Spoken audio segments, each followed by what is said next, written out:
What's up, Vikings fans? Welcome back to CenturyLink Field. Voice of the Vikings, Paul Allen, Mike Wobschall. Between the Lines postgame report presented by Gatorade following a Vikings defeat to the Seattle Seahawks on Monday Night Football, 21-7, in a game that with like 3.5 minutes to go, PA was 6-0. Yeah. So it was a low-scoring, tough defensive battle.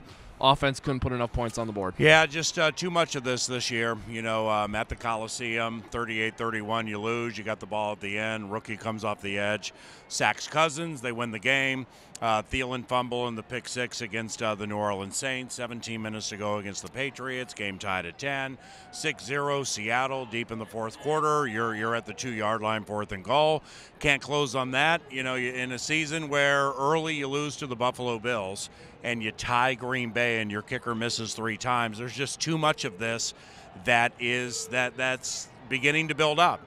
You know, and the crazy thing is from 6-6-1, the Vikings still have right around mathematically a 50-54% chance to make the playoffs. Got to beat the Dolphins, got to beat the Lions, got to beat the Bears. So it's right there to make the playoffs, but man, it's just tremendously frustrating to call and or watch these games and see them get so close and close never. Hey, this is December, man. This is where playing defense and running the football actually really matters. You know, the ball flies all over the yard in September, October, and November, but you play these games now, you need to run the football and you need to play defense. The Vikings could not run the football effectively tonight. And the Seahawks did. Yeah. The Seahawks ran the ball really well. 42 carries, like 220 yards about. Well, that's what they do. In short yardage situations, the Vikings could not move the ball on the ground. Well, I mean, that's what they do. You know, they're the #1 rushing offense in the NFL. They're the only team in the NFL that runs more than it passes, and that is their offensive identity, and they stuck with it and came through with it.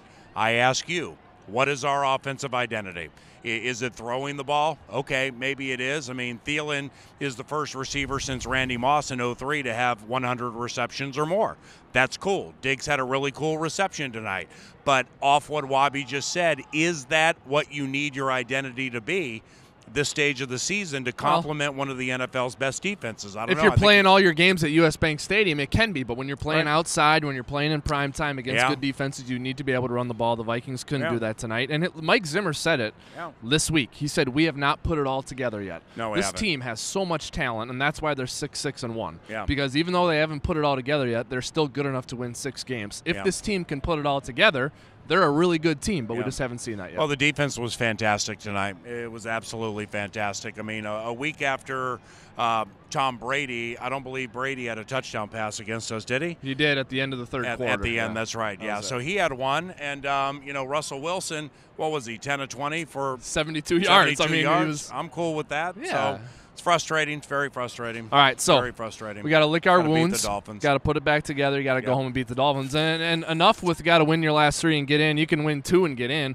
but enough with all that. You need to beat the Dolphins. That's what you have to do. You have to beat the Dolphins. The game's at US Bank Stadium Sunday at noon. That's when the boom will happen. All right, so that's it from CenturyLink Field in Seattle. The Vikings lose. They are now 6-6-1 in the thick of the wild card race. The Chicago Bears starting to pull away. We'll see what happens next week when the Bears and Packers play and the Vikings and Dolphins play. Stay tuned to Vikings.com for more. The Between the Lines postgame report presented by Gatorade is over. On behalf of Voice of the Vikings, Paul Allen, this is Wobby signing off. See ya.